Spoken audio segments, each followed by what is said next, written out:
ആലപ്പുഴ മാന്നാറിൽ വീട്ടിൽ വോട്ട് ചെയ്ത സന്തോഷത്തിലാണ് കുരുട്ടിശ്ശേരി സ്വദേശി ഫാത്തിമ കുഞ്ഞ്. എല്ലാ തെരഞ്ഞെടുപ്പിലും മുടങ്ങാതെ പോളിംഗ് സ്റ്റേഷനിലെത്തി വോട്ട് ചെയ്തിരുന്ന ഫാത്തിമ കുഞ്ഞ് ഇത്തവണ തന്റെ സമ്മതിദാനാവകാശം വീട്ടിലെ വോട്ടിലൂടെയാണ് രേഖപ്പെടുത്തിയത്. വീണ്ടും വീട്ടിൽ വോട്ട് ചെയ്ത സന്തോഷത്തിലാണ് 87-കാരിയായ ഫാത്തിമ കുഞ്ഞ്. കേരള രാഷ്ട്രീയത്തിൽ അറിയപ്പെടുന്ന കോൺഗ്രസ് നേതാവ് മാന്നാർ അബ്ദുൽ ലത്തീഫിന്റെ മാതാവായ ഫാത്തിമ കുഞ്ഞ് തെരഞ്ഞെടുപ്പിന്റെ ആരവമുയർന്നപ്പോൾ തന്നെ ഇത്തവണയും വോട്ട് ചെയ്യണമെന്ന ആഗ്രഹവുമായി മുന്നോട്ടു വരികയായിരുന്നു. ബൂത്ത് ലെവൽ ഓഫീസർമാർ മുഖാന്തരം ഫോറം 12D-യിൽ അപേക്ഷ സമർപ്പിച്ച് അംഗീകാരം ലഭിച്ചതിന്റെ അടിസ്ഥാനത്തിൽ കഴിഞ്ഞ ദിവസമാണ് വോട്ട് ചെയ്തത്.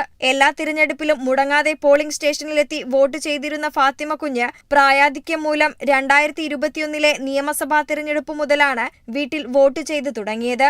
Special polling officer Savijamol VS, micro observer Shiju Mathew, booth level officer Sheeja S തുടങ്ങിയ തിരഞ്ഞെടുപ്പ് ഉദ്യോഗസ്ഥരും പോലീസും ക്യാമറമാനുമടങ്ങിയ സംഘമാണ് എത്തിയത്.